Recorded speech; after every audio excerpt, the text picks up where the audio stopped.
to Spirit Squared. I'm Andrew Darrington, your host. And I'm Chris. And I'm Jenny. Oh boy, this is going to be a fun one. So tonight we're here from the Humidor. Thanks so much to Blake Young, one of our sponsors.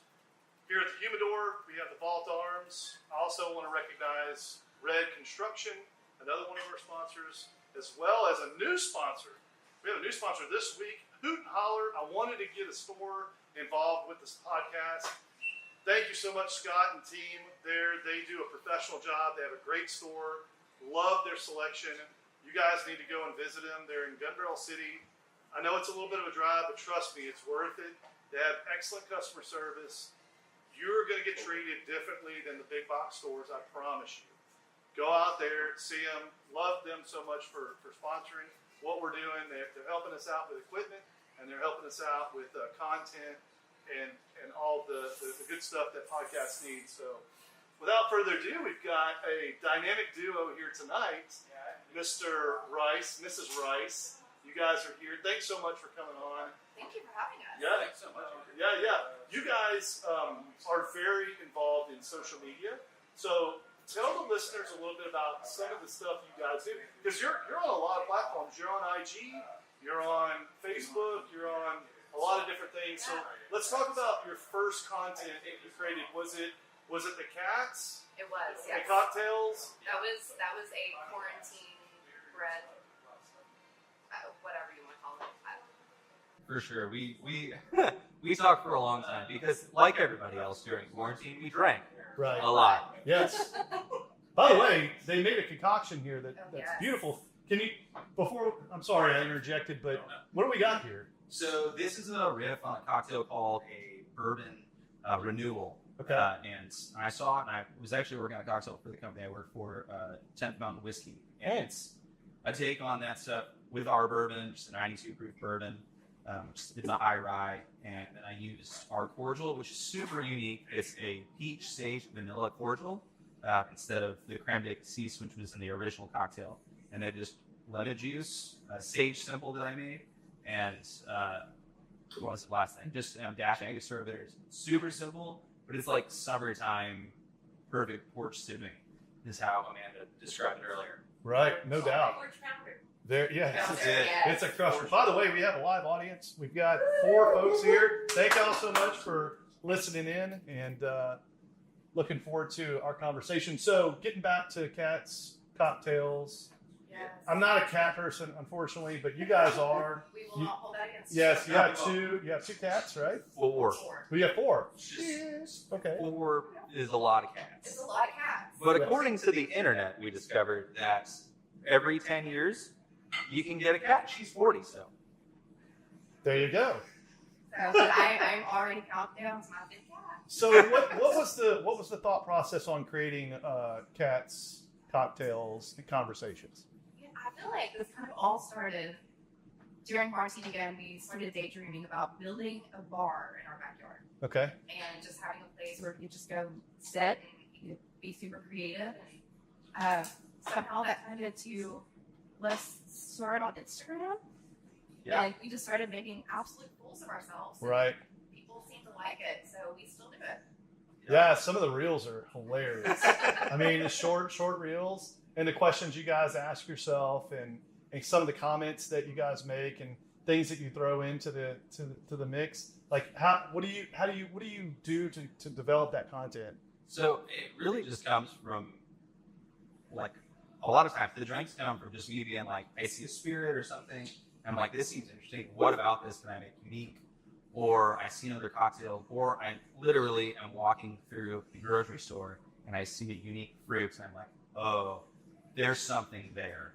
So let's do that. Mm. And when we started, we were trying to figure out who we were. And I think anybody that does social media does that. Yeah. There's so many things you can do with doing the trending reels and finding those trending sounds. And sure, that grows content. But the things that really succeed is being unique and finding your own voice. Right. And you can do that by using those trending sounds and stuff.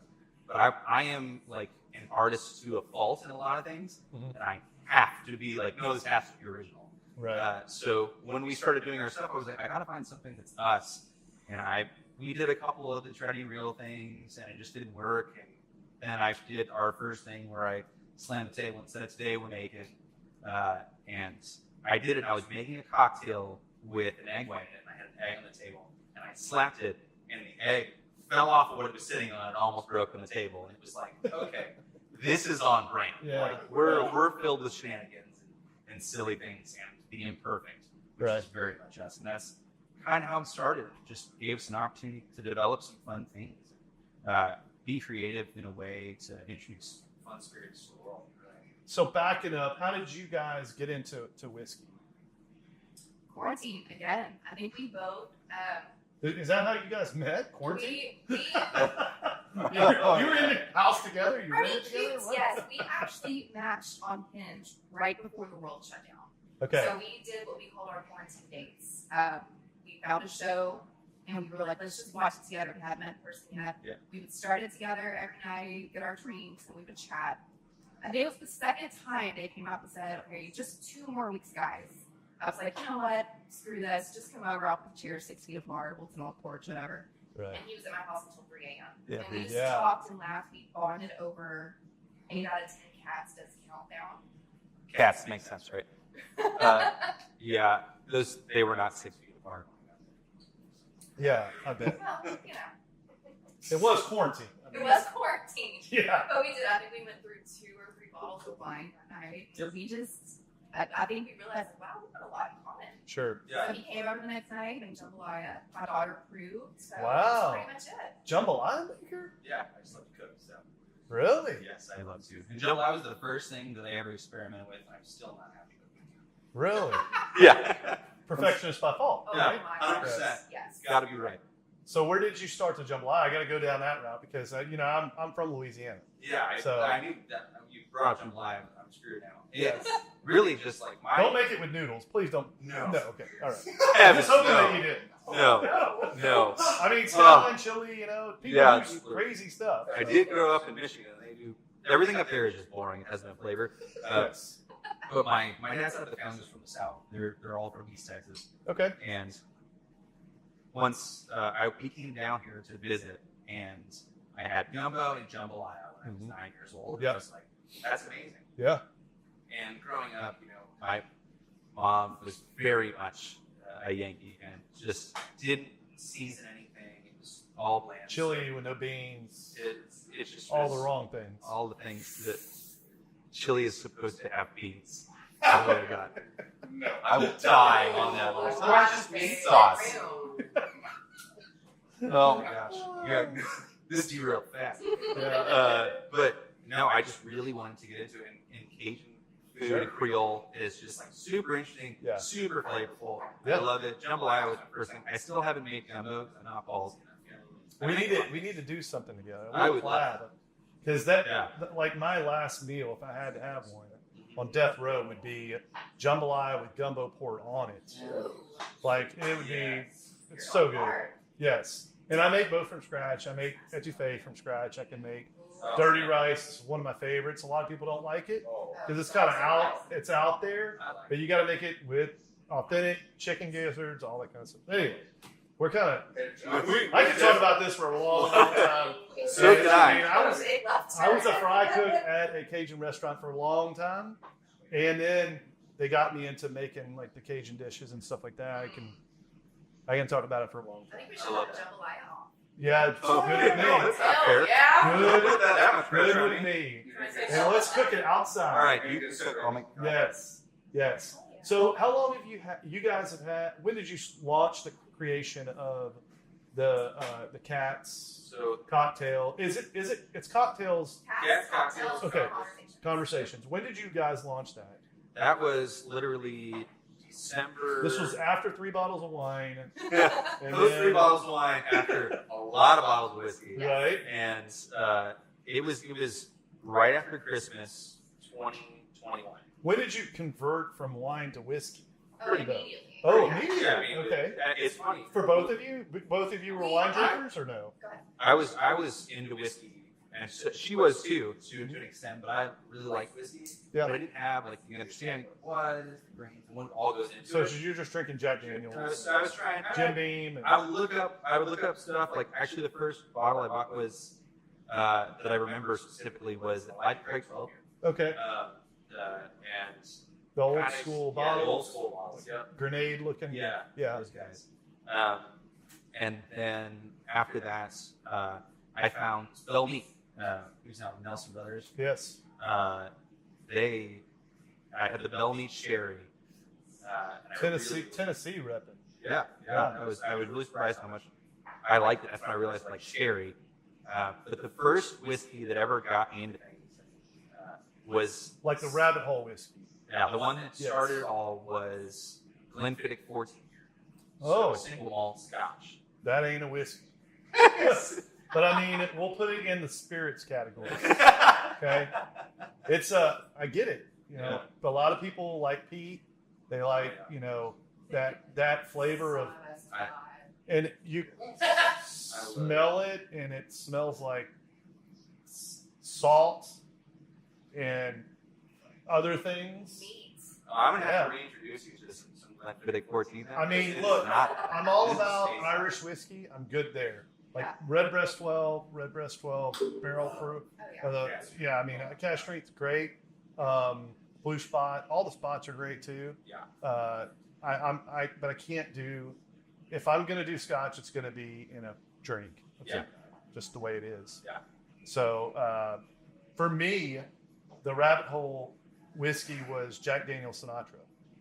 I got it gifted to me for my 40th a while back. I'm not going to give the year, but I got it and I put it in a glass and I drank it neat. It was one of the first things I drank neat. Yeah.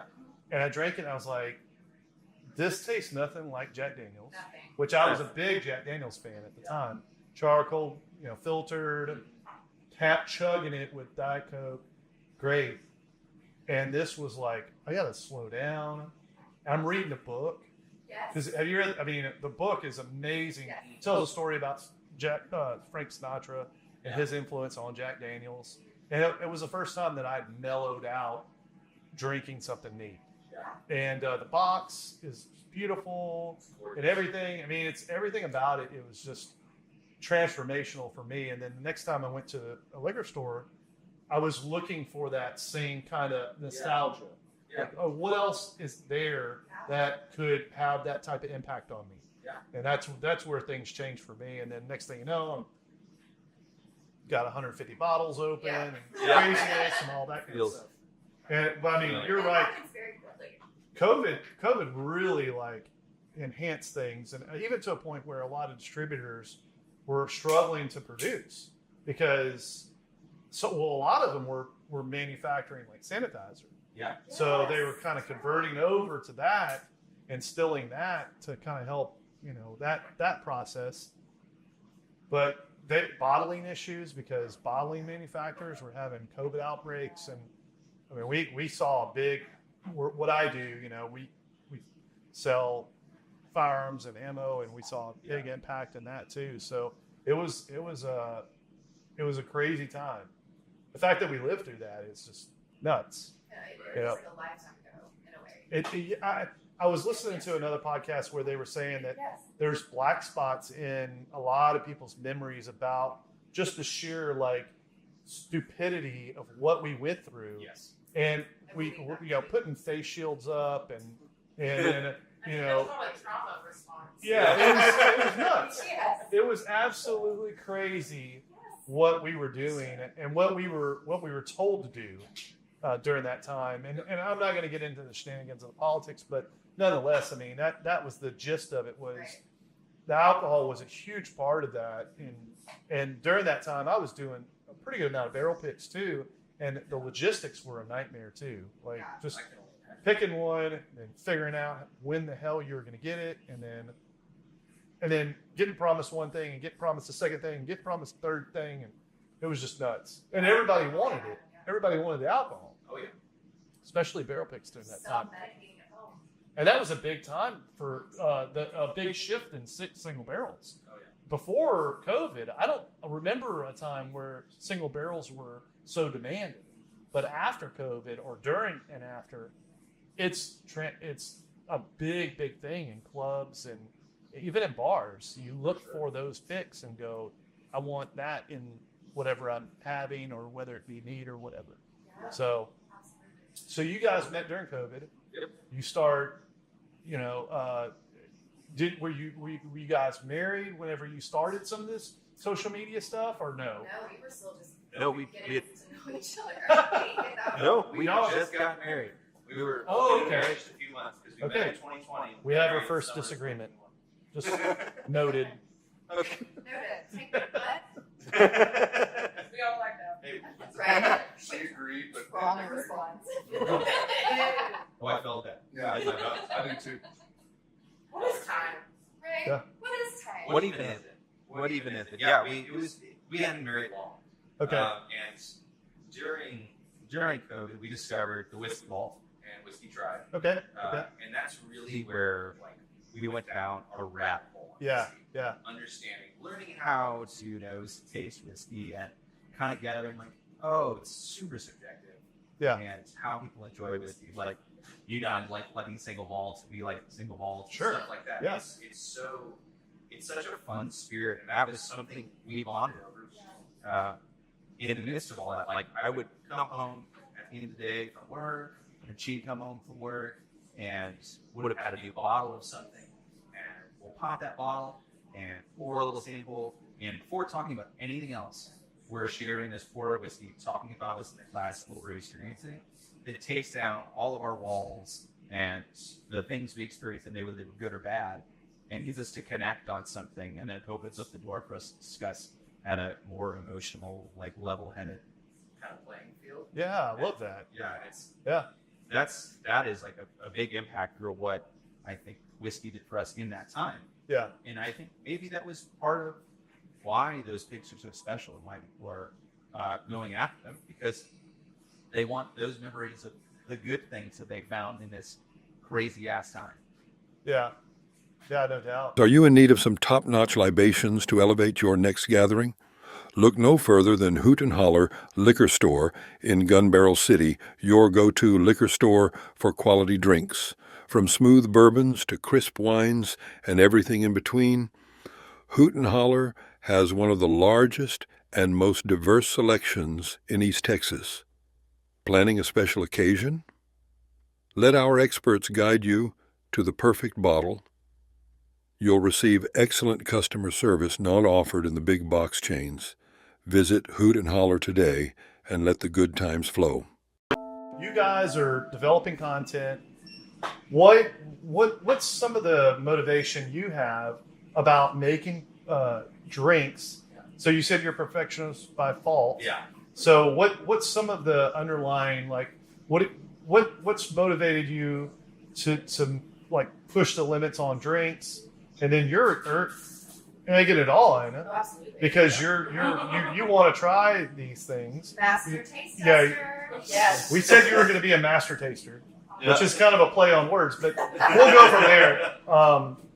But so what is it? What are some of the motivating factors that you have for the creating drinks and stuff like that? Yeah, so it's really just another form of art. I'm a musician. I'm very much into cooking, and I feel like there's so much art, there's science that goes into those things, but the creative feel of that and the enjoyment someone gets from experiencing that. It's an outward thing for me. I may not always be happy with the cocktail, or it may not be the cocktail for me, but if I can make something that I'm like, oh, that's good, this is gonna be right for this type of person, that's my motivation. I get a lot of fulfillment when I see her. She has this one face that she'll do it. I'll see her right now. Whenever she takes a drink of something and if it's good, she'll go. Every time. It's an eyebrow raise. Yeah, right? it's just a whole moment for her. We And don't have a poker face. Yeah. no. Right. You should play poker with her if you want to win a lot of money. But it's that kind of reaction. When you find something, someone asks you hey, I've only ever had, from the perspective, Right. I've only ever had Maker's Mark, but I want to try something different. I want to go a different direction. What would you recommend? And What you're telling me is that you're probably 99% a giver. Oh yeah. 100%. Two of them. Because that is what you're doing. Yeah. is that you're satisfying others, but then in retrospect, it does it for yourself. And but you're pressing limits. I mean, I want to know like, but why do you do those things? Like what? I understand it fulfills an urge that you want, but from what's the root cause? Like, what are the things? Is that your parents true and true, or was that friends and family, or what is it that? At what point did you that switch flip? Man, it was truly watching people, and just when we started this channel, I literally asked Jenni, I was like, should I start an Instagram for us? Like, what do you think? Should I do it? And I kept questioning. I asked her this for months, and she's like, you should just do it. And I had just went to the liquor store, and I was like, all right, let's make a cocktail. I always wanted to make the idea of making a cocktail with avocado was something that I'd always wanted to do. Whew, so that's a stretch. I made this cocktail I call avocado spice and everything nice. Okay. And it is, to this day, one of my favorite cocktails. Why didn't you make that? Come on, man. It's a lot of steps. Messy. Prices of avocados right now? Yeah. But it's so fun because that cocktail itself, you get this velvety feeling for the fats in the avocado. Oh, 100%. And, Yes. and I like to use serrano peppers because they don't overtake in flavor like a jalapeno. Oh, I'd be 100% in that. It is just, it's a fun experience. It's different. And I do it with gin and I don't do it with tequila. It does great with tequila. Yeah. If I was going to put it on a menu, I would probably do it with tequila because it's more approachable mentally. Right. But with gin, it's just unexpected. It's really, really clean. It's another porch pounder. It just takes a little bit of effort to make. But it's it's such an interesting take on a cocktail. And that was what inspired me to always be like, okay, I see what people are doing. How do I learn to do those things and put my spin on it? What weird thing can I do? Because I like experimenting with the weird. Right. It doesn't always work. But Yeah. We would go to the grocery store as spaghetti, and you'd say, fruit. And then you go home and come up with something. I mean, we've done passion fruit, and I mean, the list goes on. Kiwi one day, broccoli home. Oh, yeah. Do something. Right. And So now that we've established that you do nothing but drink, that's it. there's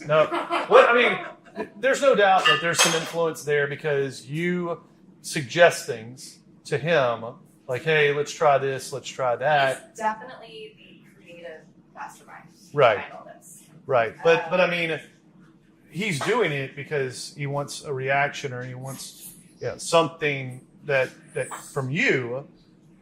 So what do you? He likes the avocado. What are some of the things that he's made that you're just like, he could make these one or two drinks, and that's it for me. Oh gosh, s'mores old fashioned. Okay. Hands down, one of the best cocktails he's ever made. Are you a smoked fan, like a smoked old fashioned, or no? I'm okay with the smoked old fashioned. I will be honest. I think I'm an old fashioned snob. Okay. I like to try them at certain places. There's some restaurants I'll go to, and I'm like, I'm not ordering old fashioned. Right. You know, With a bunch of ice in it. Right. You know, you see it, the colors just off. But I'm gonna shit old fashioned for me. But for me, that one hands down is probably in my top, always and forever. Gotcha. Avocado nice and everything, spice and everything nice, fantastic. Actually, you haven't made that for me in a long time. So And that's a point of I contention. think Just so you know. That's number two. That's I mean, and you're getting it from both sides here. So, by the way, I've been sending him Just- some recipes for a while now, and I'm still waiting for him to make his take on it. It's his version of a coconut margarita. my God, she sounds like a wife. 100%. Like, I've been sending stuff to him, and he hasn't I been doing know. it. One of these And days, I love it. I love it. Well, I tried my hand at it. I did it. This is the most miserable failure of a drink that I made, and I tried to make a. Take it now. Yeah. I would do so much better. So I tried to do a coconut margarita a long time ago. Okay. Early on. And I used coconut cream and I tried to freeze it to be ice cubes. So it would be Oh, boxed with coconut okay. cream. And I was like, I'm this digging will that. work. I'm digging it. This Yes. will like cream up the drink. It'll like Yeah. slowly do it. No, it doesn't. It just turns into blobs floating in the drink. Oh, It's- damn. and I used a toasted coconut simple Sheesh. syrup that I made. And it was a disaster. Think of a car It was- bomb. Yes, it was an Irish car bomb that you quit partway through. You're like, I That's what happened. It was not a good look. It was just So maybe unappetizing. this is why you're ignoring all of my requests, because it's just trauma. Back to trauma responses. Right. Back to trauma response. Okay, so you guys have the Cats Cocktails Conversation Yes. IG platform, and then you guys decide, hey, look, we need to take it up a notch. We need to go and create the Neat experience, Yes. right?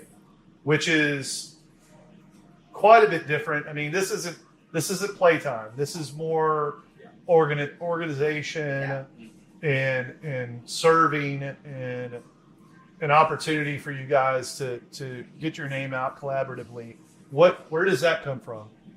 Or when did it happen, and what kind of led to that decision? I don't even know when it happened. It just Well, that's kinda great. just- That's great for content. Isn't Thank it? you. It's so great content. But the thing is, because we've been doing this now for a couple of years, the cocktail list, the craft cocktails that have come out of this man's mind, Yeah. is so extensive now. And it's kind of like, why not do something with it? Yeah. So, I don't. I mean, I would say like she's not giving herself credit. She pushes me to do a lot of things and grow and do better. I would too. But it was, yeah. No, I'm kidding. Go ahead. And it was an influence from her, and we're a part of an online club called Spirit Animal Society. Yeah. And that connected us with a lot of people. And what really helped our platform grow was this group of bourbon lovers. Because we started as a cocktail primarily channel, but we're obviously massive whiskey fans. So we would do tasting and stuff like that for whiskey. And through that, there were people, I'll never forget, two of our close friends, Mike and Jess. They were one of the ones that kind of put the bug in her ear of like, hey, why don't you do this as an opportunity for income and as something to share with people beyond just the reels, the fun stuff, give people a chance to experience that. Right, a little bit beyond slapstick or Yeah. just something that's kind of quirky and it's y'all, but I mean it's a little bit beyond that. Yeah. So when you look at that, it's much more polished, it's much more presented in a fashion that where you're getting that information much clearer. Yes. Where the Cats and Cocktails is more just kind of you're looking at It's fun. 15 second, 20 second, 30 second type spiels, where the other is a photo and like, hey, let me help you understand how we designed this. Yeah, for sure. But so you guys kind of say, hey, look, we're gonna make this polished form of a page, but on top of that, we're gonna kind of add our services as part of that, right? So how does that work? How does the Neat experience work? Whether that's individual or one-on-one and or a bigger group, how does that work? We tried to lump all of our questions into it because very clearly we got the pop tops down. Yes. We do the whiskey tasting, which we really enjoy. And Yeah. For a while, I feel like that was kind of all our channel, was just Right. trying, be just eat and give our nosy notes, our palate notes, and we would write on. We started doing fast tasting, that kind of became our thing. And then, we were like, how can we market this in a way, So we got hired for a wedding. Ironically, the avocado spice and everything that's been cocktail, one of the cocktails we made just 3 times. 100. This keeps coming up, and I keep getting more and more upset about the fact that you didn't make it. And so I Jesus. That drink. So everybody that wanted it, he had this long line of Vietnamese, and I'm over here making the gin and tonics. Just Right. Yeah. it was great. Vault Arms is your premier destination for all things firearms. Extensive selection of handguns, rifles, shotguns, and accessories. Knowledgeable staff to assist you in finding the perfect firearm to fit your needs. State-of-the-art gun range equipped with the latest technology for a safe and thrilling shooting experience. Take advantage of our professional shooting instruction and training programs suitable for all skill levels. Host your next group outing, corporate event, or bachelor party at our spacious and secure shooting facility. Committed to promoting responsible gun ownership and firearm safety.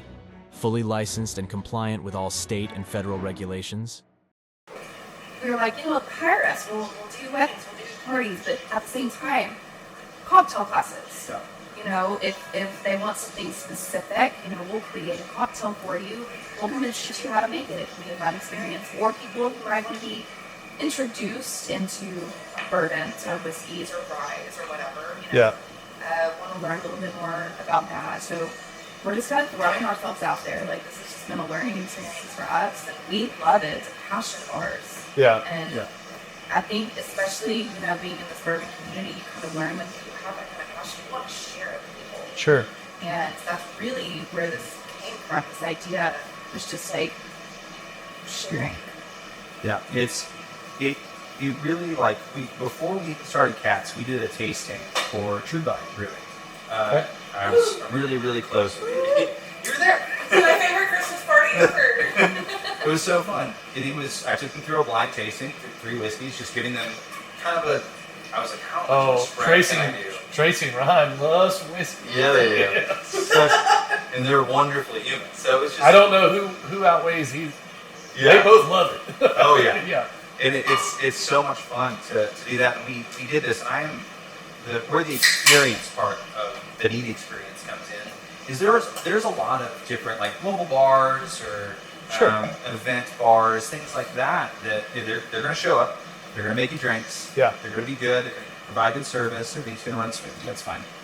But our kind of focus is, we'll do those things, but we would rather have those intimate events where we create a drink for this party, like something that they're going for. Maybe they're celebrating something. Yeah, that's pretty cool. And like, they get to be a part of this, help create this thing. Let's talk about, what's your flavor profile? What do you want to do with that? Right. And give them the opportunity to have something that feels like they were a part from the beginning. And it's more than just somebody that said, hey, I'll make you some gin and tonic tonight.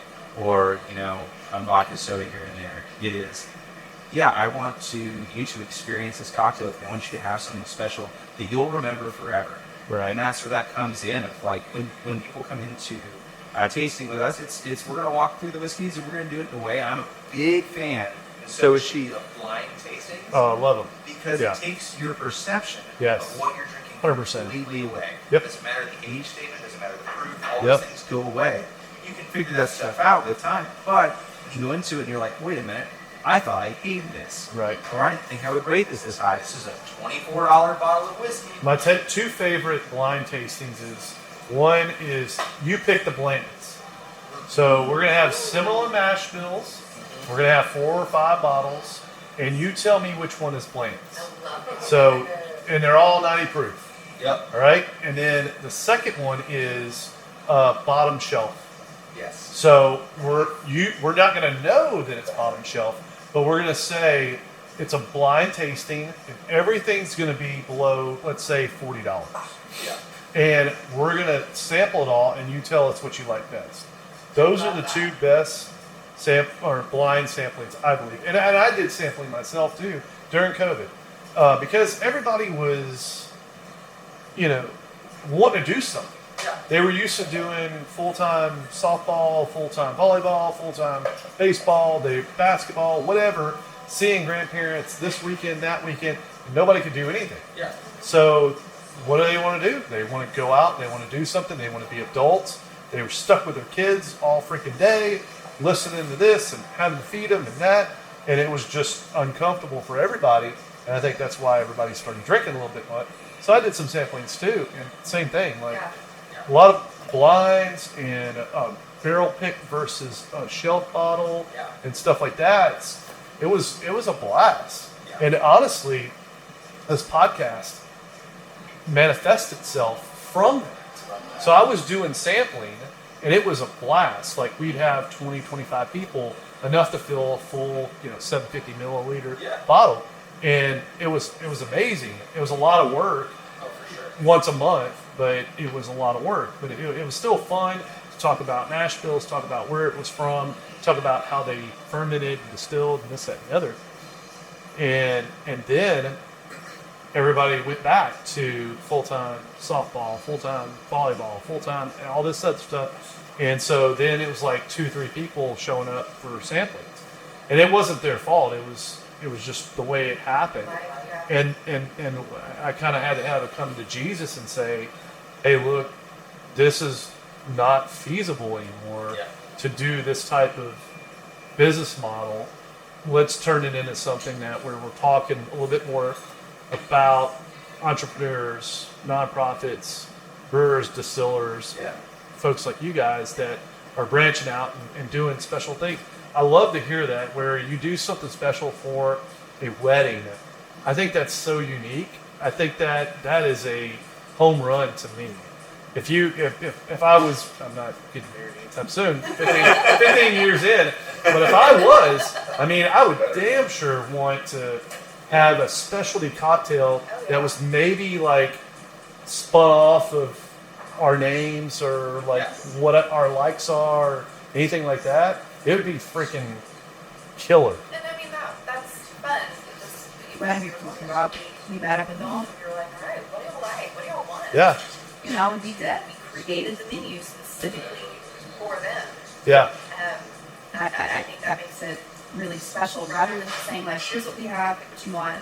It's like, no, how can we make this very special? Because we're just background characters to your day. Yeah, absolutely. But let us Yes. create something that's going to be memorable, that it's your name on it. You're like, this is my cocktail. We'll even name it after you. Yeah. So can you think of an experience where you were like, golly, this is why we're doing what we do? Man. Oh, gosh. So many.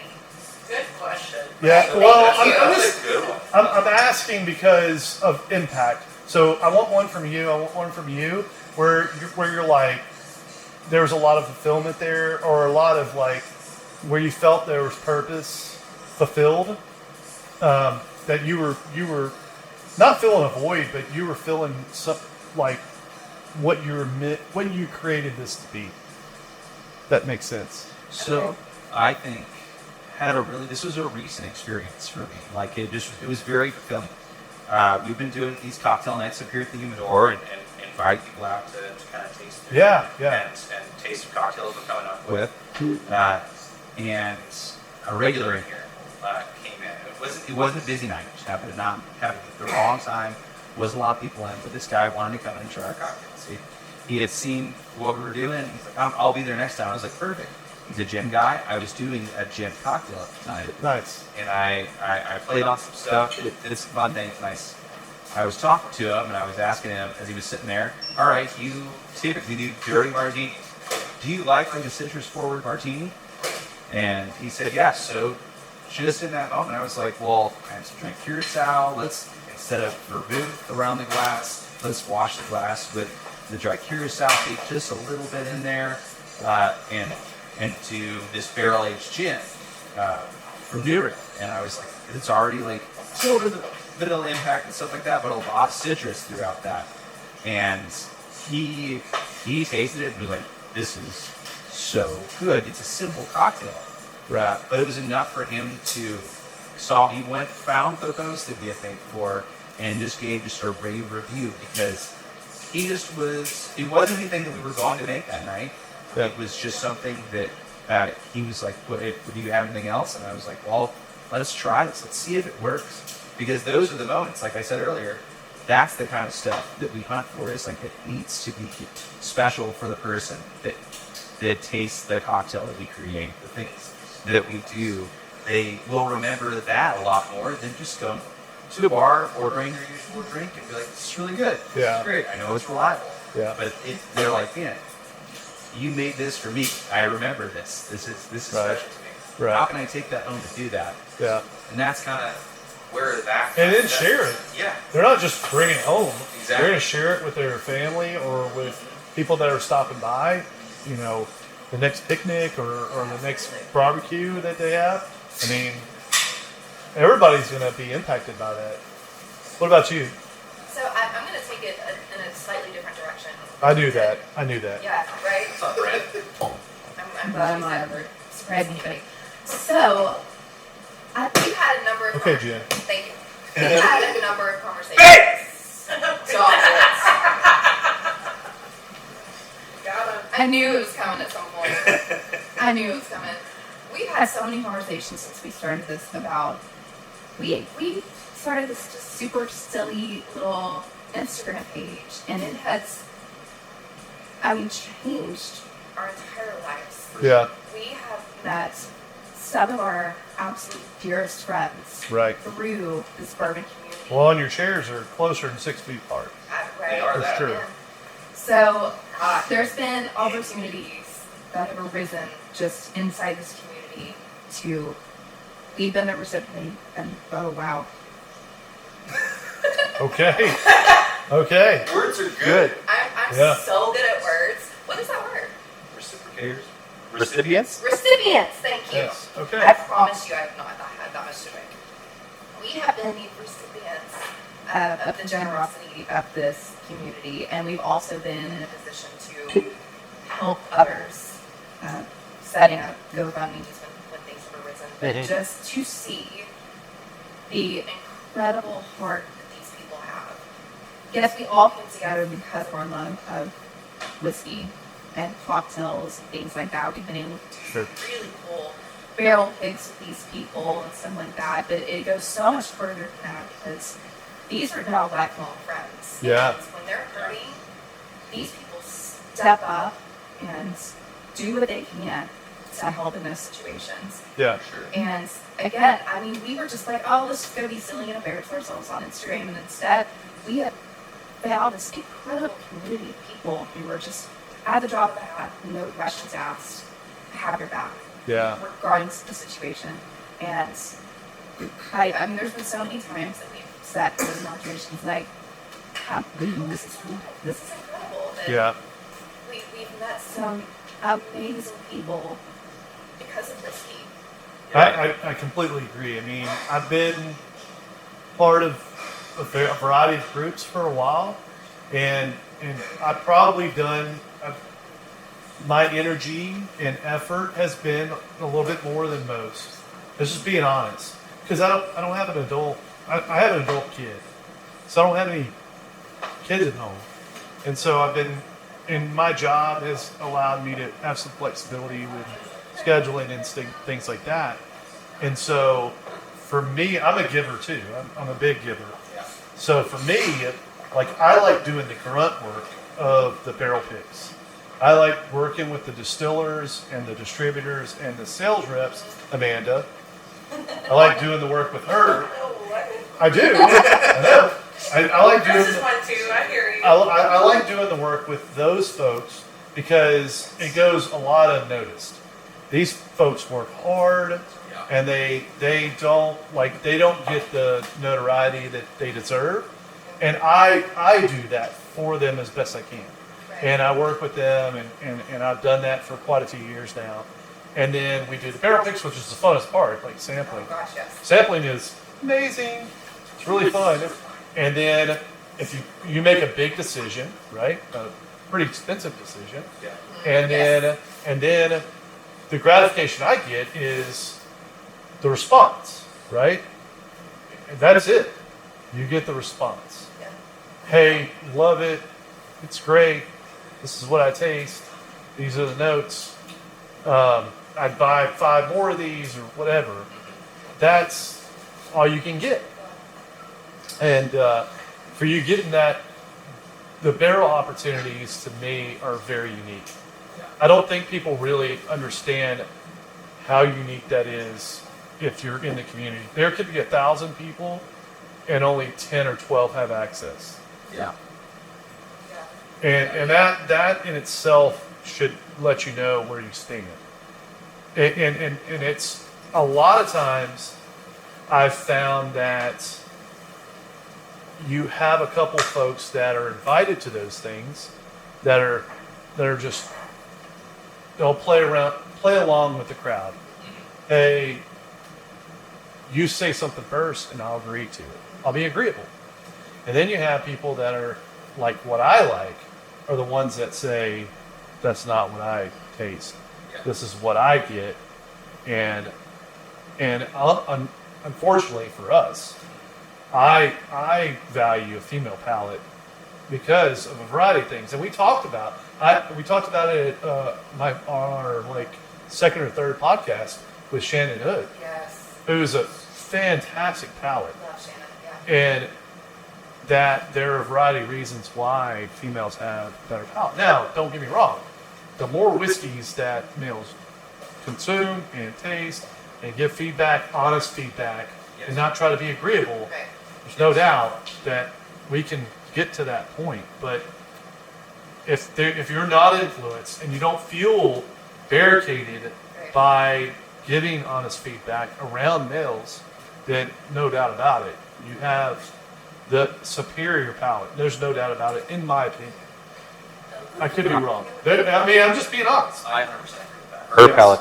I think that's called science. Yeah, I think it is science. It is called science. It's called science. If you are looking for a reputable builder with a proven track record and a client base to back it up, give Red Construction and Development LLC a call. Red Construction offers full design build services for new construction, custom homes, and remodeling with free site evaluations. They have an A+ rating with the BBB and are proud members of the Tyler Area Builders Association, Texas Association of Builders, National Association of Home Builders, and the Lindale Area Chamber of Commerce. Red Construction and Development LLC stands behind the exceptional quality of their work and have the expertise, the resources, and dedication to deliver the results you need on time and on budget.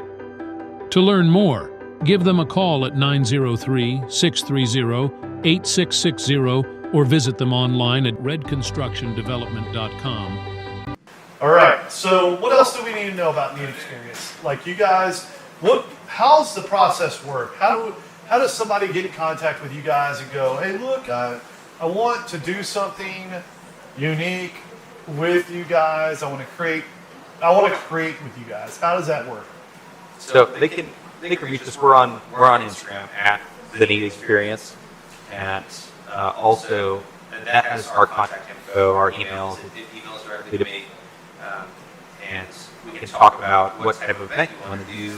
Are you wanting to do a small event, which is kind of like our forte? That's what we love. Like, we'll do the bigger events, but the 12 to 15 people is kind of the sweet spot, because then everyone can be involved. Yes, 100%. And then everyone's engaged. No one gets looked over or does, like you said, the agreeing, just being the yes man. But they get to play along and mess up, or do it perfectly, and it's super, super fun, and ask questions, and they get the time to take from that, especially if we're doing a cocktail thing or a whiskey tasting or something like that. Right. If it's, like an experience where someone is just like, hey, we need some research or a bar for us, let's talk about this cocktail, and let's create something more specifically for this event, and we can go that direction. And then we do that, and everybody's like, oh, look at the signature cocktail. They made it for us, and they still feel like a part and get to watch the process of that, which is something that we're super passionate about. Is, like we said before, is the whole experience side of it. It's not just a regular bar. It's not just going in and ordering, I'll have the old fashioned or I'll have this or whatever. Right. We want it to be special for everybody. Yeah, sure. So, To clarify, we don't make them as well. what is that? Sorry. What was that? I said, we don't discriminate. We're also on Facebook. Yeah, so if I want to Are you have on TikTok? yeah. Oh, Cass? If I want to like have an event, or if I want to do something with you guys, how do I arrange that? Do I go through Facebook or? You can go through Facebook, you can go through Instagram, or Okay. you can email either one of us. Jenni@theneedexperience.com or Chris@theneedexperience.com. Jenni is Jen. Oh, thank you. Yes. Yes. It's not. It's spelled correctly. Right. Gotcha. Yeah. And I'm 100% sure that it's worth it. You guys bring the spirits. Everything's set up, so you don't have to worry about. Yeah, you just say, hey, look, this is what we're looking for. This is what we want to do. You guys collaborate with the creators, and then you guys figure it out and do all that. We also, like, for events like that, we like to actually meet with them beforehand and have them taste the cocktail. Yeah. So when it gets there, they're not like, I don't know what to expect. They don't know what they're going to do. So if they have it, they're like, that's not it. I don't enjoy this. Because I know that I'm going to be part of something I created, and I need their perspective, and I have to have that because I know my palate is a little bit different than others. Sure. And I need to understand and look past that. So it's we always want them to come to us with an understanding. Like when we show up to that, they know what they're getting. It's not an unexpected total surprise. So, two things. One, I'm going to share with you guys a creation that I made. If you want to taste it, if you're into tequila, I mean, I created this. This is called Sancho Van Winkle. This is basically what I did was I did a high proof tequila, a nice one, like an additive free, and you guys can pass it around if you want. But yeah, Oh my goodness, y'all are so prepared. yeah. Thank you. So I did a high proof additive free tequila, but before that I aged a barrel with Stag Junior, which is pretty good. I mean, it's Pretty good. It's pretty good. And so basically, what you have is an aged in a Stag Junior barrel tequila that's you pass it around. Well, I love the the actual sticker. Yeah, I love the Gadsden flag, but I have stickers for it. Stickers are great. So anyway, it's something I could share with you. Are you guys? Are you guys pretty busy? Are you guys pretty busy with the Need Experience, or is it seasonal? You know what, I'm going to say we are picking it up on the We're getting it started. Okay. Yeah. Does that make sense? Yeah, we're at more like in the launching stage of. Okay. That sounds much better than what I said. Yeah, picking it all around like. Well, You got knocked down. yeah. Like up again. Keep me down. You take Yeah. a whiskey Danny. and you take a vodka, Great. right? Yes. You gotta scratch what I said. Yeah. No, we've done some things here and there, but mostly it is our fault for not pushing it enough. Yes. Like Okay. this, So maybe wedding coordinators and, Yes. and folks that are having like anniversary parties and stuff like that. That would be your audience. Yeah, Hopefully, we corporate can help events. you guys yeah. get a little bit more out there as far as that's concerned. So Yeah, we just started taking our. that's the way I give, Chris. I don't give in mixed drinks. I give in this way. You making your face? I had a whole experience. Speaking of experience, Zoom in. what's in this glass is pretty neat. Jenni's yummy face. What's Chris's? There you go. It's a king He's having one. Has there been so since you kind of launched me, kind of not. Maybe you've done a couple of events, this, that, and the other. Has there been an event that stood out that where it's like, hey, this was awesome, where you created it? Like, what was the name of the drink, or what did you do in particular that? Oh man. I think one of the nights up here, it was the second cocktail night we did at the Humidor, and I did clarified margaritas. It is one of my favorite cocktails that I've made that's accessible. It takes a lot of time, and it was almost a disaster Yeah. the night before because our week got so busy, and I didn't start clarifying these cocktails till that afternoon, at like 1 in the afternoon. That's a like 6+ hour process. Yeah. And did that, and then got home, and then I had to start the straining process. Yeah. We were up till 4 a.m. trying to get these cocktails right. Three bottles of wine in. Right? 3 bottles of wine, 10 episodes, 8 and 10 cats. There's a lot of cuts Oh created in. man, it was about halfway through. I was adding more of the clarified cocktail into the strainer, and it broke through the filter. Did you cheesecloth or did you Oh, copy? oh. We were paper toweling it. We were paper toweling. Yep. And it broke through, and then all of the stuff that I already done, which was 3 bottles worth, it was sitting in this container, got contaminated. And that was just after midnight, and I just about lost my mind, and I was so tired. I'd been up since like 4 the day before. That's divorce level right there. I think it was just the when it happened, just staring at it, just one move. I don't do. Uh, I can't do anything about what's in there now because it now has to be restrained. Right. And it was then me finding every filter I could in the house and like grabbing. the contraptions I had, we build in our kitchen like, for this. you know those fine strainers that like get bigger? We had one of those. We had a cone strainer. I was down to like a little bitty one for like individual drinks, like trying to strain through and save this stuff, and it came out great. You're almost cheesecloth. Yeah, it was a lot of work, but it came out great, and it was worth it for the next day. Like, how many people that were like, I don't usually like margaritas, or I'm not a big fan of tequila, or whatever it was. Like, this is one of the best drinks I've ever had.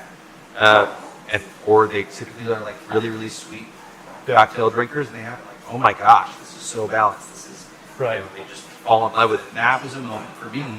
It was like, it was an experience for everyone involved, including me. Right. Very cool. Salute you. Salute y'all. All right, so let's transition to 10th Mountain. Yeah. Is that something new for you? You're wearing a hat, so I mean, I am. you can add to it. I'm repping. And we've already drank a beverage that was pretty yummy. It's very good. So over the last month and a half, 2 months? Right at, I think I started officially mid-March. I took the job at the end of February. Exited the company I was at. They were very, very good to me. We're very big believers. They knew my passions. Sure. And been there now. We're coming up on just about a month, I think, this week. And it's a really cool company that does a lot of great things. Yeah. Truthfully. Tell us about it. So 10th Mountain is based on the 10th Mountain Division in the military. They are the most activated division in the military, period. Okay. Since they were activated originally in the 1940s, during World War II, they saw what the Finnish did to the Russians when the Russians tried to come into the mountains. And they, with way less forces, understanding the terrain, understanding mountain warfare, were able to defend themselves against the Russians, which is hard to do if you do any research on the Russians during World War II. So they looked after that. In 1942, they launched Camp Hale, the construction of Camp Hale, which is just outside of where we are based in Vail, Colorado. Okay.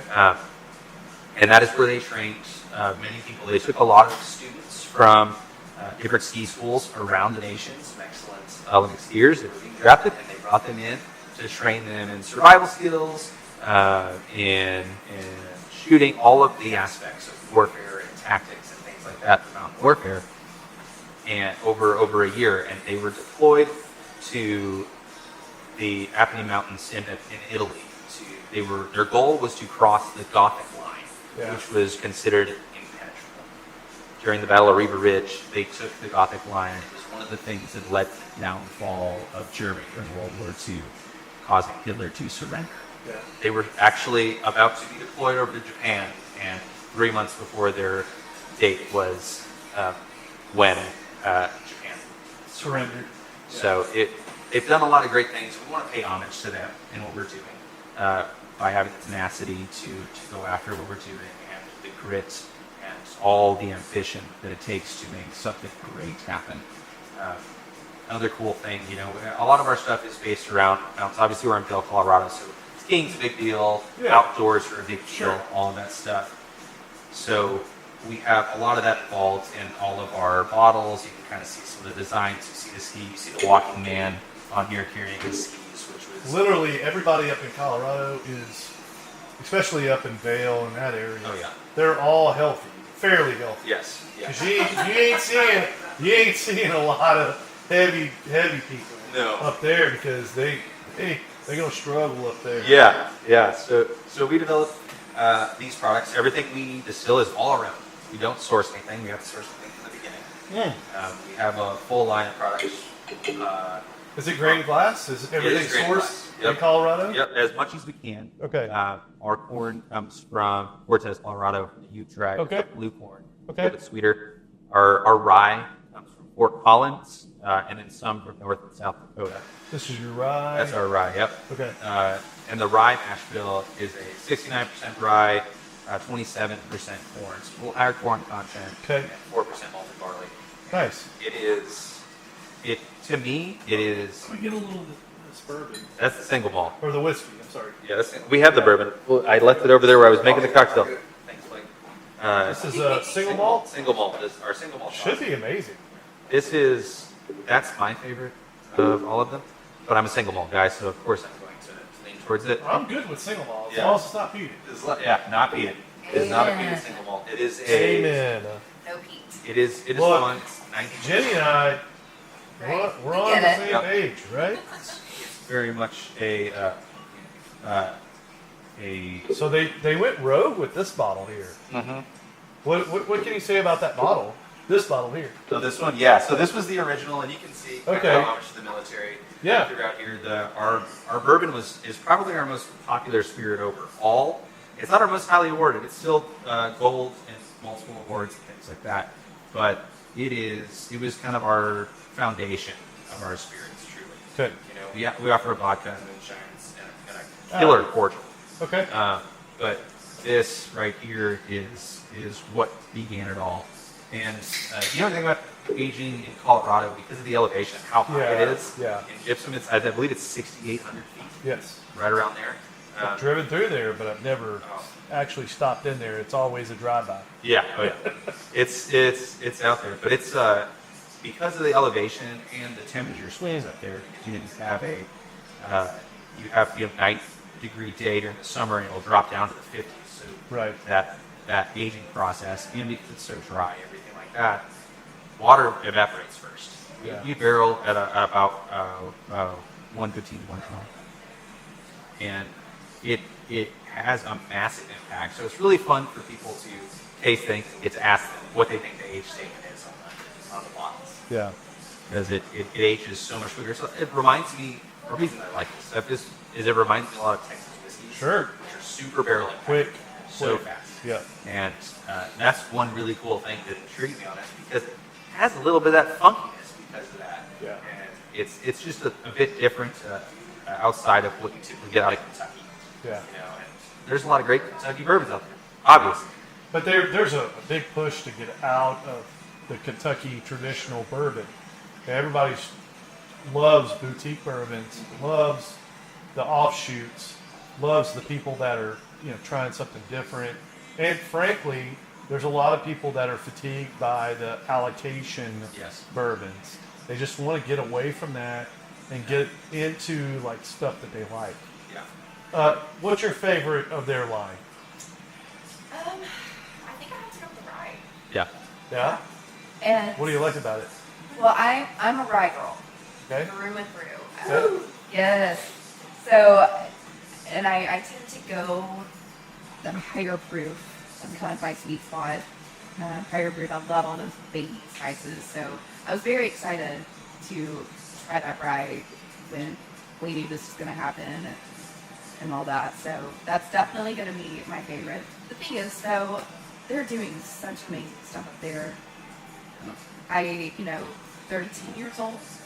They're still a pretty Yeah, young baby. company, and Yeah. the fact that they are just winning award after award after Yeah. award tells you that they're going straight to the top. Yeah. You know, if they're already at this level, Sure. years in, I'd like to see 15, 20 plus years. Yeah. So what does that conversation sound like when he's at you as an employer? It sounds like you like working there. Yeah. You treated them. They treated you right. You treated them right. And here's an opportunity to transition into a segment that you're already like you already got your toes, not 1, 2, maybe 3, 4 toes into. It's a full foot. And yeah, One so foot. yeah, so like, what does that conversation sound like with her? Like, hey, I have this opportunity to kind of like be waist deep in what we are passionate about. I mean, it had to have been like euphoric, like yes. Yes, 100%. It was really cool. So it's fun. This brings a lot of this full circle.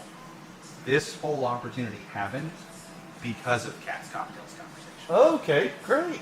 So we do lives every once in a while with some of our friends and stuff like that. And we met Brian, who is the director of the company, and I met him on a live. They're one of our really, really close friends, and we hit it off. And he started talking about 10th Mountain, and we got to know each other. A few weeks later, he was talking about the company and some of the things you're doing. I was like, well, when you need a salesman, just let me know. Yeah. I was in sales. And he's like, I've said that a few times. And Not really meaning it, but I mean. No, 100%. I just was, I want to work in the whiskey industry. But, I said that kind of joke. He's like, well, I'll let you know if anything happens. And I'm just taking it nonchalantly.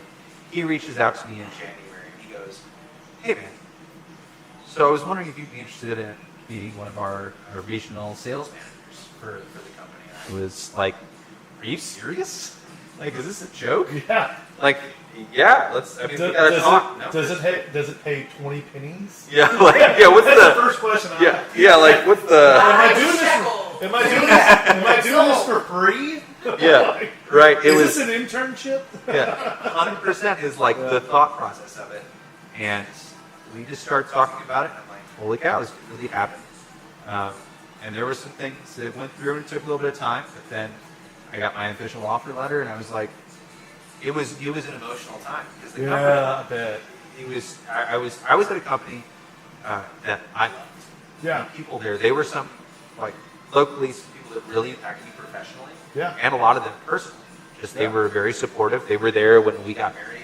Sure. They're the reason that we actually got to have any sort of money with that company I was at. That's the kind of people that they are. Wow, that's like it was really incredible. And then I get the word, I get my offer letter, and I accept it, and all of my leadership team that I'm very close to is out of town. And I'm like, this is not a phone call conversation.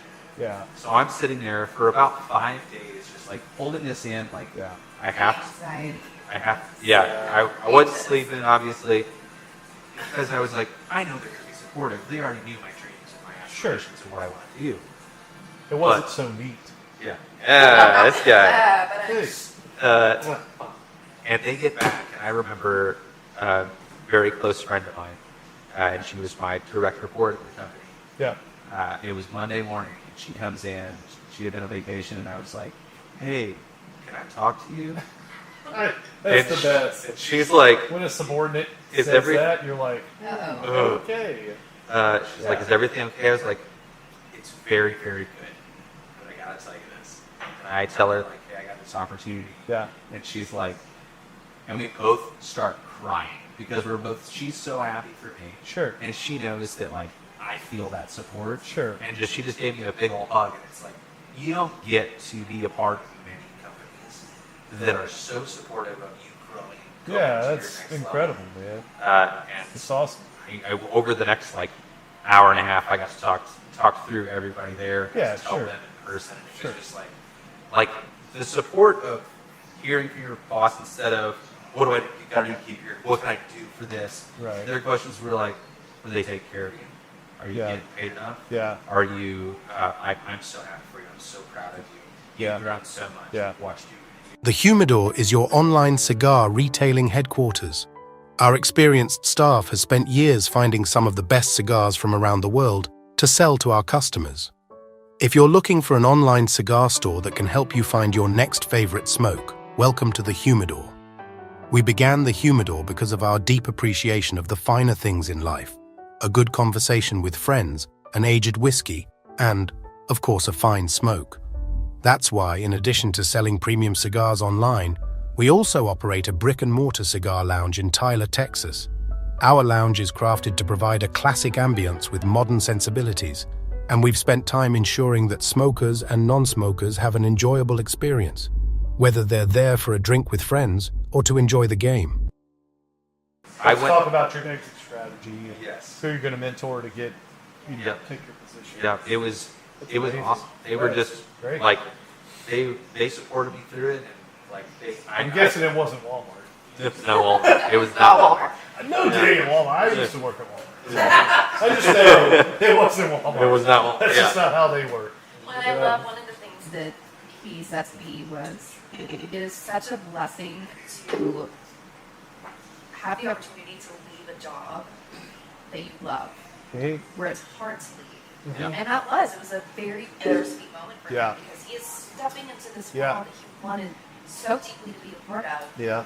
But he's leaving behind a company that was so good to both Yeah. of us. And that's a rare thing to walk away from. Yeah, 2 employers ago, I did the same thing. Like I was working for this company that they actually demoted me, and then I learned so much about myself and about like who I needed to be, and then they re-promoted me, which was amazing. And then I remember like I gave my notice, which was hard to do. Because I loved what I did, but I was living in Amarillo, and then I wanted to live in East Texas because my family lives in Louisiana and my wife's family lives in like North Fort Worth. So we wanted to be in between. So East Texas makes it happen. And so I give the notice to my team, which they're all crying, and I'm like, it's going to be okay. I kind of knew kind of what was going to happen. And then the last day, I let all my management team go early. Like, go ahead and go because I don't want to be around you the last couple hours. Yeah. You know, I want to be just me and the hourly employees. And we can wrap things up and I can do it on my own, but I don't want to be around you because it's just going to be too emotional. And so they left like 6 hours early, and then I keyed in time for them to make sure they got paid. But I mean, it was an awesome experience. I wasn't I wouldn't gonna do that. Come on. But it was an awesome experience. My current employer, I'd probably have the same experience. Like it would be really hard to leave that what I built, and it would take a very, very like unique, fulfilling opportunity to move to something different for sure. Because I really enjoy what I do now. It's really fun. Every day is something new. Oh, for sure. Yep. Cool. All right. So, how much can we talk about Houdini? We can talk a little bit. Not too far in depth. We can kind of give vision. We can cast that. Okay. So let's give a context. What is Houdini's? Or what's it gonna be? Houdini's is going to be a bar here in South Tyler. Near the Humidor. Yep. Super near the Humidor. Okay. Super near. Like super near. Like maybe next door? I would dare say. I would dare say. Okay. Yeah. Okay. Dare say it would be next door. And it's a vision of a combination of Blake we've had on the podcast before, and he and I connected a few years back, and just very generally, and then I don't know, 6 months ago, something like that, we reconnected up here and started talking about that, and I was like, man, what do you think about having some cocktail nights here at the Humidor? And he was like, I want to talk to you about that. Let's talk next week. Yeah. And it kind of became this vision of of creating a bar, which has been a dream of Jenni and I's for a long time. Yeah. And that's our goal, and it's to take a lot of what the Neat experience is, create really cool cocktails and create something unique for Tyler. I have said from the beginning that when we started talking about bar, I want to create something that is like what Death & Co. has done, and that you go to somewhere. Yeah, exactly. Amanda gets it. You want to be there because you know, like, this is the place to be. Tyler, I want to be, when someone goes to Tyler, that's the place you want to stop. People talk about Stanley's. You got to go there. You gotta stop, and Plaid Rabbit starting to get that. Exactly. Like, Plaid Rabbit or yes, yourself, Plaid Rabbit starting to get to that zone where people feel mischievous there. Yep. They want to be part of that area. So, yeah, I mean, that's kind of what you're shooting for, in my opinion. I mean, exactly. I don't live in Tyler, but I've spent a lot of time in Tyler in the last 2 years, and the vibes are that. Like Stanley's for food, obviously, and Plaid Rabbit for drink. Yeah. We want more. Yes. That's the thing. Like, I think there's been a mentality that I feel like in Tyler of competition, and I don't think competition is bad. No, I think it's great. There's been a mindset shift in this city of how healthy that is, and how much you grow from having more people in town doing cool things. Right. It drives business everywhere, and it pushes you to your very, very best. Yeah. And it's not, competition's not a negative word, and it's not even really competition. It's great. It just gives you the opportunity to see, like, oh man, I want to see what they're doing. Yeah. Because it may inspire me. Yeah. And I think, you know, Lance and Evie and everybody up there are just super inspiring people. Oh, 100%. Amazing. Yeah, we had Lance on, and he's awesome. He's lived so many lives. Yeah, I mean, he's very misunderstood in a lot of ways because he likes to be very edgy on social media and shit like that. Yeah. Stuff like that. Sorry, Mom and Dad, but he is a genuine dude. Yes. And I will take some of that rye whenever you pass. Blake, I'll take some of that rye whenever you pass it around. Whenever you pass it. He looks like he's going to take a while. He's going to bottle serve the rest of it. I'm responding to a bad review. Yeah. You're responding to a bad review on the humidor? Yeah. You're right there with Lance. He's gonna love that response. Right? Lance's replies are the best. This guy will like mine. You're gonna have to share it 100%. Yeah, it's a good one. It's very long. It's so Is good. this a shout out? I love It's this. only Really 1,500 characters out of 4,000. I mean, oh well, I walked into the humidor and it smelled like smoke.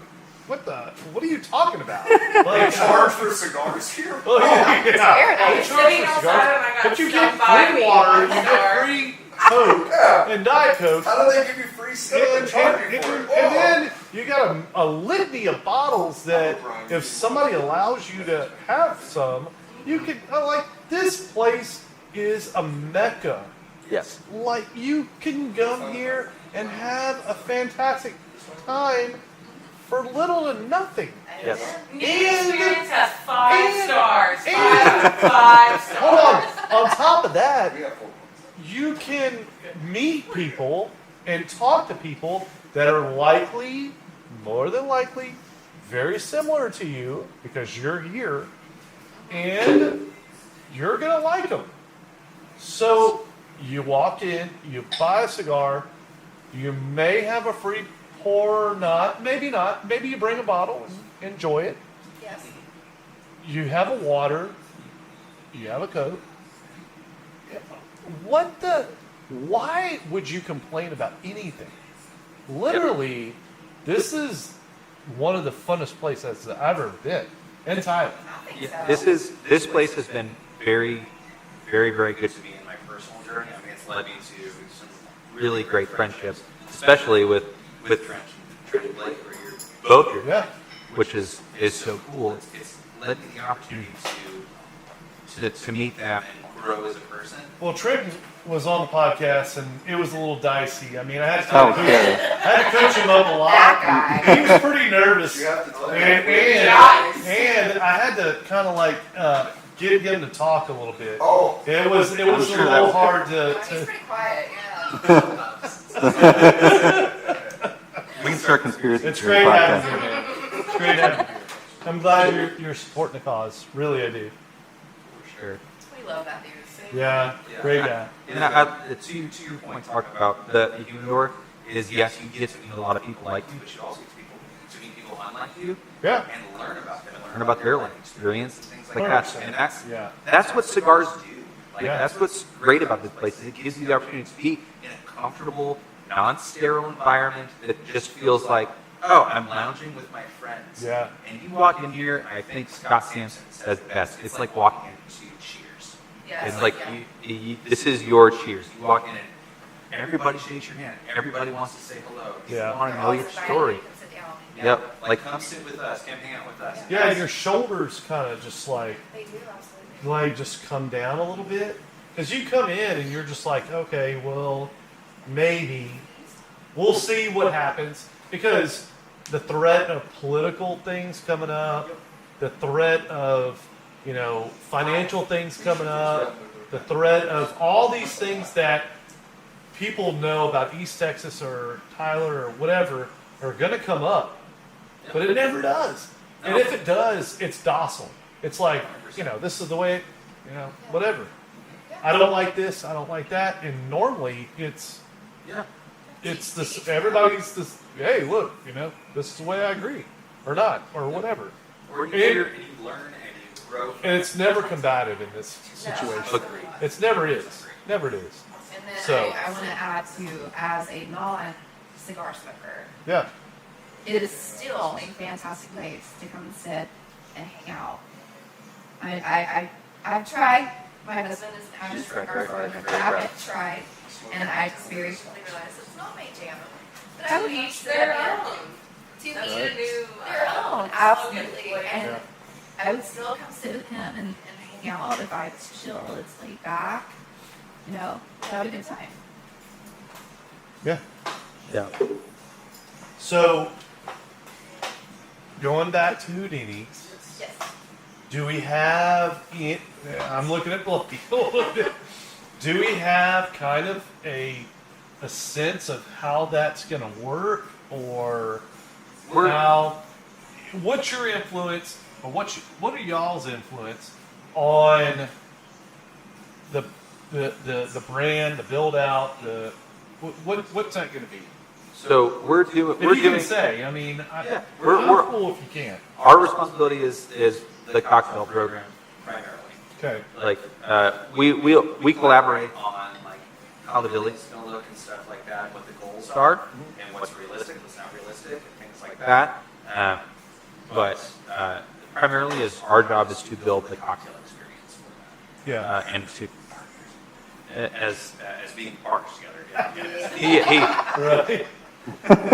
And so it's a really cool opportunity because as shortly before he and I connected a few months ago, we were supposed to open a bar in downtown Maverick. We were working on a project and some things fell through. Yes. It didn't work out. It's funny looking back because there was a lot of things that happened that time frame. The time frame we were supposed to be opening in, some really tough things happened in my family, and wouldn't have been able to handle that opening a business and that thing had been there for maybe a minute to that. So we know there's like universe, God, however you view it, like there was a reason for everything happening. Yeah. And it brought us together, and I consider him like a brother to me. He's a very precious friendship. Yeah. Outside of the business side of things, like Right. he teaches me a lot. Yeah. And is just a badass dude. And he gets the opportunity to help a dream come true for the two of us, Yeah. which is really really cool. Yeah. To partner with someone who believes in you is Right. really really an incredible experience, and not everybody gets to do that. And I Sure. know the privilege from our side is it goes without saying. Like it's really a precious thing to have those kind of people in your lives that just believe that they're like, I can help make this happen. We get to work together. Yeah. Do this together. It's liquor privilege. It's liquor privilege. Spirit. Spirit privilege. Dare I say they're squared? Yes, squared. Yes. But yeah, it's a really cool thing that we get to work together and create something that I think will be beautiful and really beneficial in our town, Tyler, that doesn't really have it. Yeah. Yeah. We want to create something that works and creates an environment that this area becomes kind of a hangout for folks. Yeah. Yeah. Like downtown's amazing. I love going downtown. We live closer to downtown here, but this is a place we had talked about because she had a store here for a few years on this side of town, and we talked about like this would be a really cool area. I wish there was more hangouts down here. Yeah. Other than the restaurants over here and things like that. But Yeah. an actual place for you to hang out, have a drink, be with your friends, have a chill environment, and have something really special. So that's the vision that we've been able to collaborate on and create something we believe is going to be really, really cool. Yeah. Jen, what do you envision the Houdinis to be from a female perspective? Like a lot of times, from a female perspective, there's some apprehension to like going to bars and things like that. What are you gonna bring that you feel like will, like, hey, look, this is gonna be really fun. Right. We're gonna have new drinks, and what do you think that Houdini's gonna bring from your perspective that will attract females to the bar? We're really aiming at the craft cocktail bar side of things. We are not a shop bar. You're not going to come in and ask for a shot of, Jaeger or tequila. We're going to make you a craft cocktail.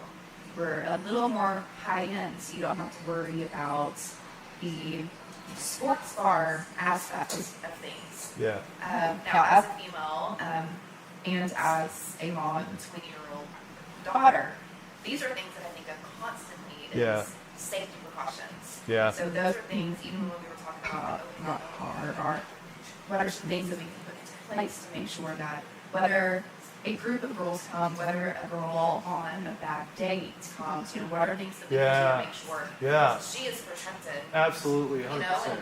I love the idea of doing the, in the bathroom, having the, if you don't feel comfortable, come on board with this, and we'll get out of the situation.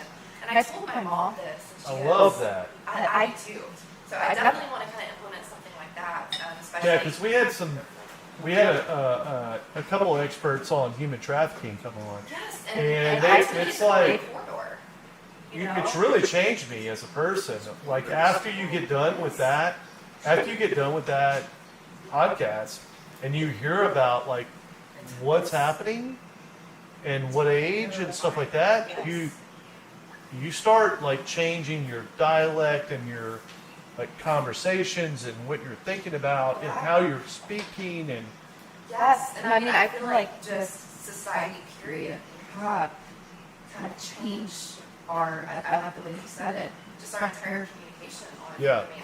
Because it's not this, oh, that happens elsewhere. No, it happens here. Yeah. And everybody's very aware that it happens 100%. here. And we're not going to be in a situation, especially when we're serving, libations like this. Yes. That's, yeah. This is very real everywhere. Right. So I was telling my mom about doing this, having this kind of in the bathroom. So if you don't feel comfortable, if you need out of a situation, like, hey, come order this, you'll know what to do. And my mom goes, well, let him off your nights. Don't even know I'm not that day.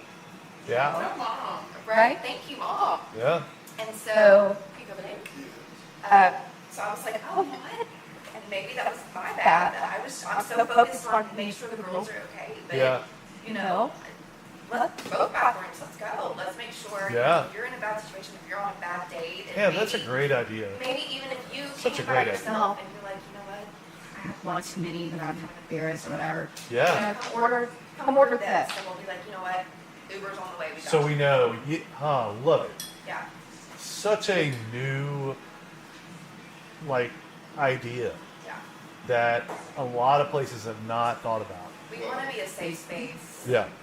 You know, And whether, again, it took me a long time. I'm 40 years old. It took me a long time to get to the point where I felt comfortable going and sitting in a bar by myself. Yeah. And even still at 40, there's a part You of look me like that's you're 32. Thank you very much. Just I appreciate that. hopefully your Hopefully your eyebrows raised there. You know, Thank just you. hoping.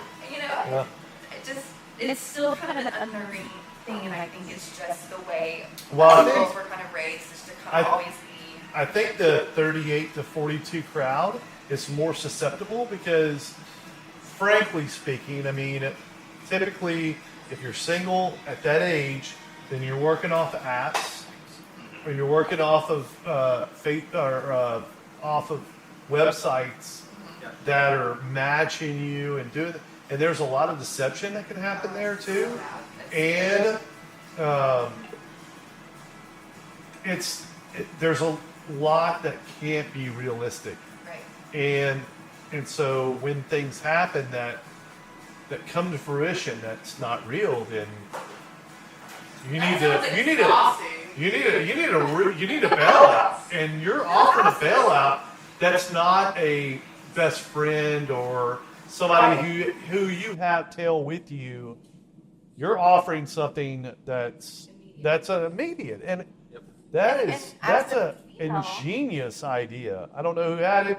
Blake, probably not, but I don't know. But it's a great idea. Great idea.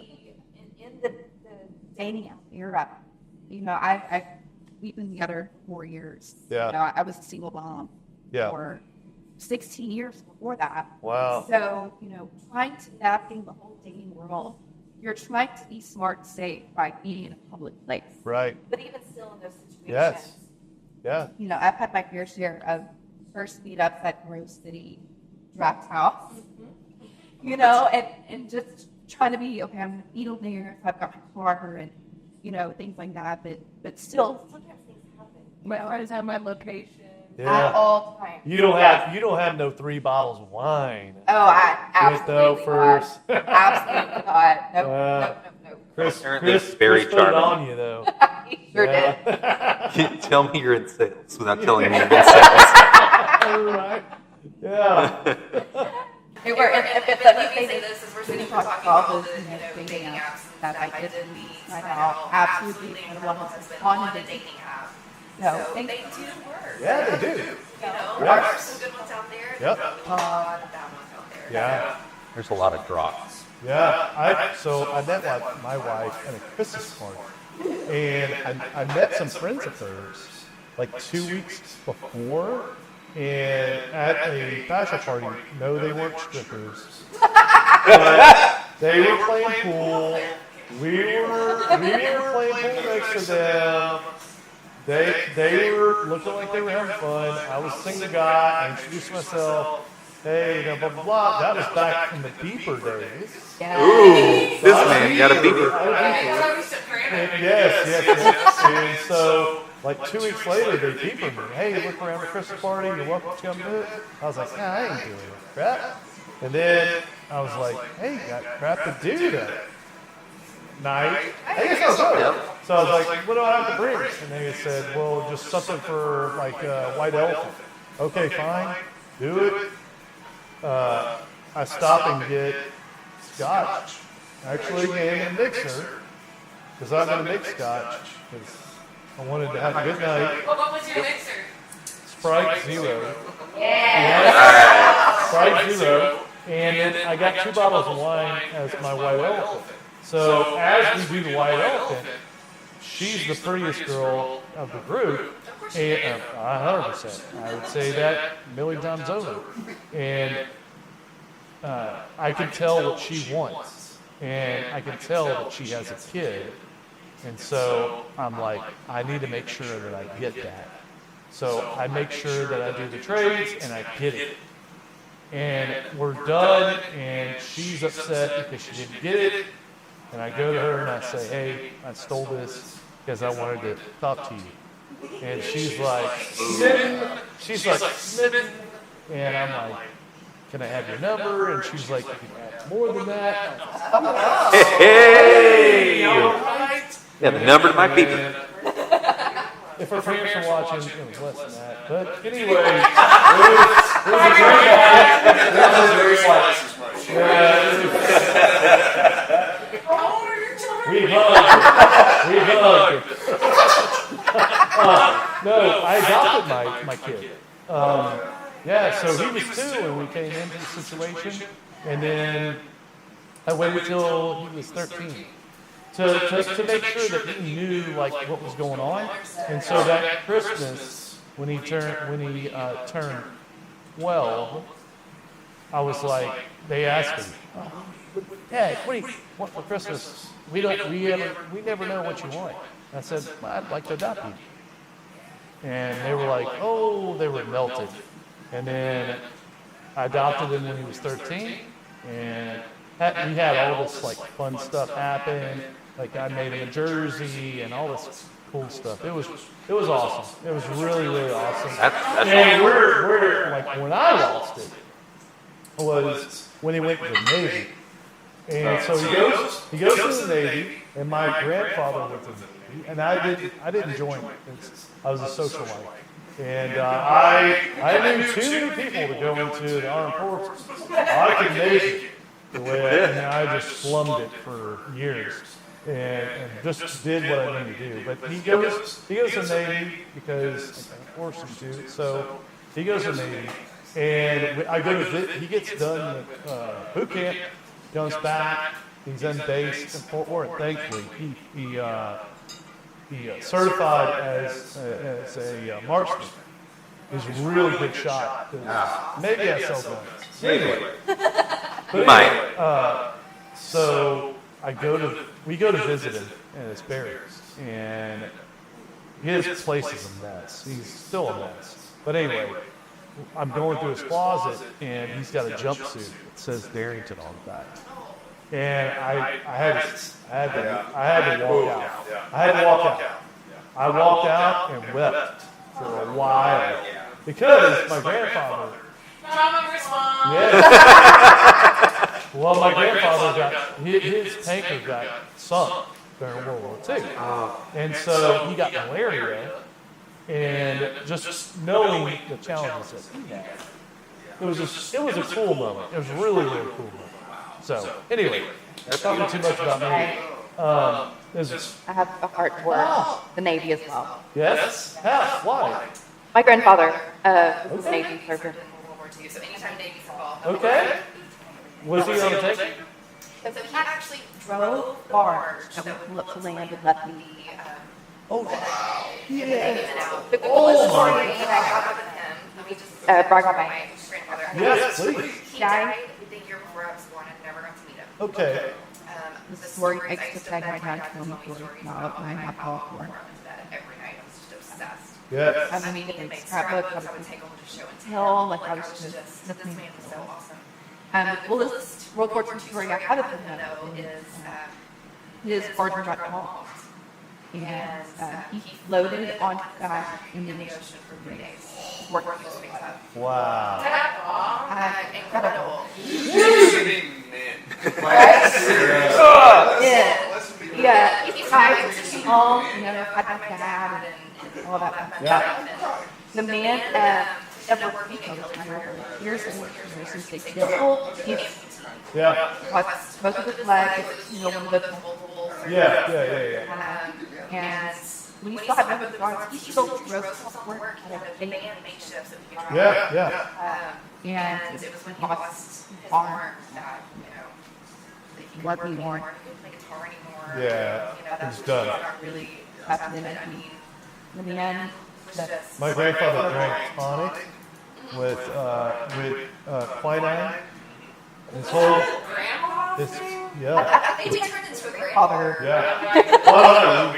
We started talking about it, and I was like, it's so an interesting tidbit about me that a lot of people don't know, and I don't talk about it a lot, but Blake knows, is that my great-grandfather's great-grandfather was E.H. Taylor.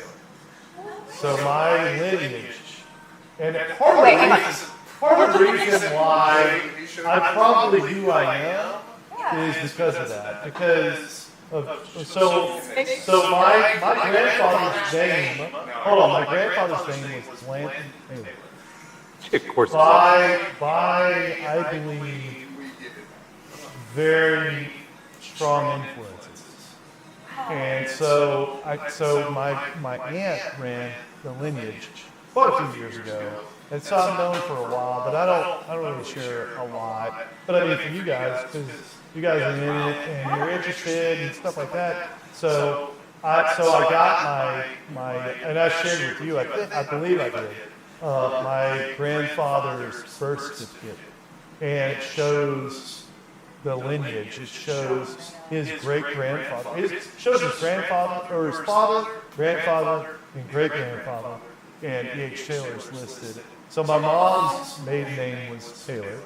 And so I knew that there could be a possibility that it could do, and so we ran the deal, and it's a cool deal, and if you ever go to that, I've been to the distillery, and you just try to stop time in some way, as best you can, but you can't. Yeah. You just can't. And so it's Castle and Key now, right? It's Castle Key now. Yeah, I was about to say. But it's tailored to me. So it's tailored. 100%. So, but they do a great job inside. They really do. But outside, it's tailored to me. Yeah. And what he did, what his influence during Prohibition and during the bottle and bond period. Like the fact that he was doing those things during like when people were making white lightning in tubs and stuff like that is so cool. So anyway, sorry. I'm sorry. Holy shit, dude. Well, so that's kind of the ploy that I use whenever I go to stores. I'm like, I'm E.H. Taylor. You guys got any blue? Do you have them small? I don't, but I mean, and so now my goal is to try to get something that's maybe a little bit more like birth certificates, or maybe something that's like written by him or something like that. That's my goal, is try to get some stuff that, yeah. Right? Yeah. Like, a couple of weeks ago, hey, look. Listen. Look, what do I need to show you? A hair follicle? What do you want? I can prove it, I promise. Yes. I would at least have this place. Oh my gosh. Yeah. All right. So, at the end of my podcast, which this is kind of a unique podcast where I try not to do a lot of talking. I've done probably more than I have at any other podcast, because your content, kind of in line with mine, is I like to do some shout outs, man. I really, okay, so I want to go another layer, because you've already talked about like your previous job, your current job, but I really want to know about, other than Jenni, but she's going to give her own shout outs, are there any people that you really want to recognize, family members, people that have influenced your life, mentors, somebody who you want to make sure that you recognize? We've already recognized Blake. I mean,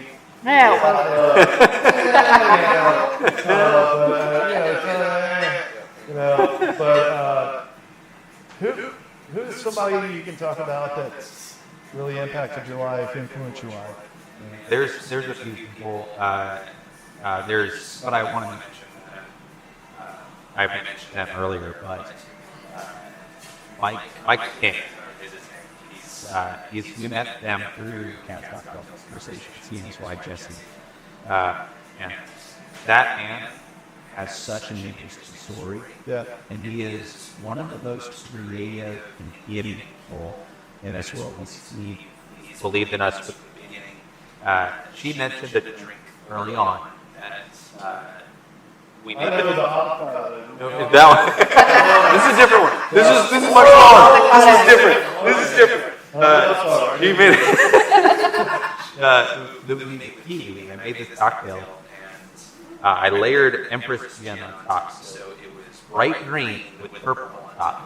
And I couldn't come up with a name to save my life. So I posted a picture about it and sent it on and said, what would you name this cocktail? And Mike at Jess messaged me, and she named it my life after, the Joker. And it was just, I was like, oh my God, that's perfection.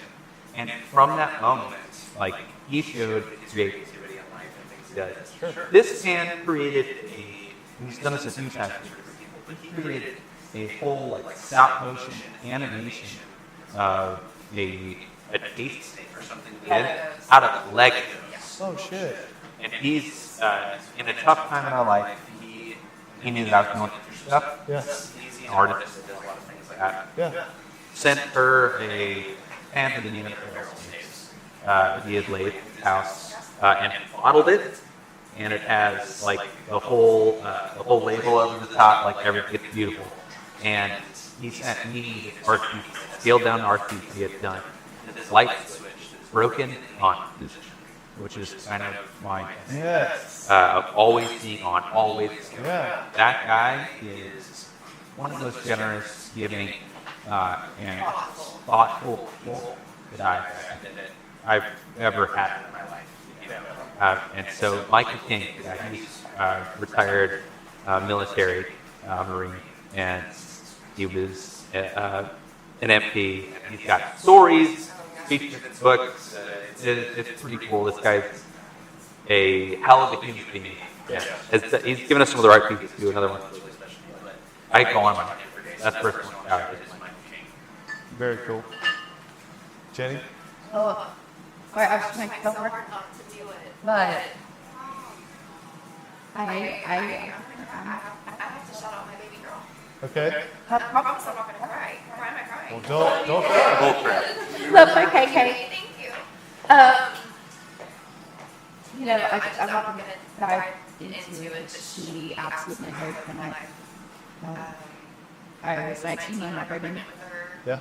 I've always the good girl, and I was just kind of heading down a path, and just immediately single mom, Yeah. And she has been my absolute best friend. She is at the University of Tennessee right now, which is way too far away. Don't go there yet. Oh, that's big.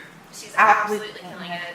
I'm using my partner to make FaceTime out on my phone 8 times a day. At least 4. Even today, sitting over here, I'm going through all these videos. She's giving me of the clothes. She just got ordered, all this kind of stuff. But she is my everything, my reason to get that, the air in my lungs. She is my everything. And I would not be who I am without her. It's not at all whiskey related, although we have to feature our kids. We've done a mocktail with Liam. She popped in. Oh, my absolute favorite videos that we've ever posted is, I don't know how many times we had to restart it because she was talking on the side, and Chris's face, he would start it, and just like, it's still to this day my absolute favorite because she's contacted in, and she's over here like, I've been just absolutely great. But the type of viewers she's here, no alcohol involved because we don't want to get, an Instagram PRs on our ass. So, but my girl.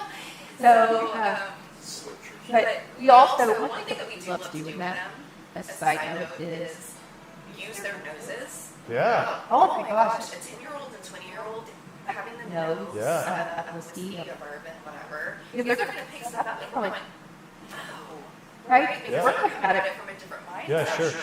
You know? So, but back on, I know I'll get into this, but I am writing because of her shoes.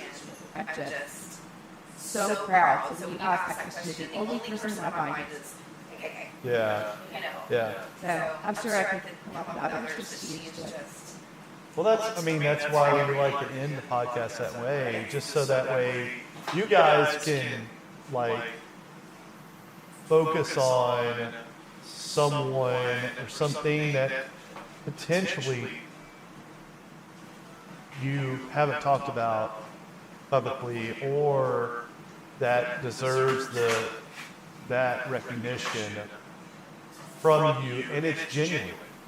And typically on a podcast, you're not talking slang.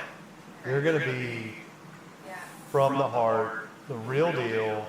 Because people will call you out. You know it. They're going to say, "This is baloney," and it also gives them or you an opportunity to share with them, like, "Hey, we did this podcast, and yeah, there's a lot of stuff that we talked about that's whatever. But at the end of it, I wanted to make sure that you were recognized, and so." And every now and again, we pick up a follower or two, or somebody that was impactful to your life, and it may not even be her. It may be somebody that knows her, or it may be somebody who is affiliated with you that recognizes that was impactful. So it's cool. Cool. All right. Well, thanks so much for being on. Yeah, I enjoyed it. Yeah, I enjoyed it so much. I mean, thank you for hosting us, Blake, here at the Humidor. The best audience ever. Yeah, the best audience. Yeah, really enjoyed it. So we've got some great guests tonight, obviously. And we have some cool guests that are coming up on very shortly. We have Matt Gaskill from Gaskill Nights that are coming on next. He is going to stretch me a little bit because I don't know much about knives, honestly. I just cut crap with it. So I'm going to learn a lot about that. And then we have our detective friend, Alan Patton, coming on at the beginning of May. He's going to talk about the first homicide that he figured out and solved. He solved 46 total homicides. It's his first one. He sent me some pictures. It's very graphic, and it's just going to be very, very cool. We're going to have him on a rotation. I'm working on the Rose City comedic group, getting them on a rotation, because I think it'd be a blast to have them here. And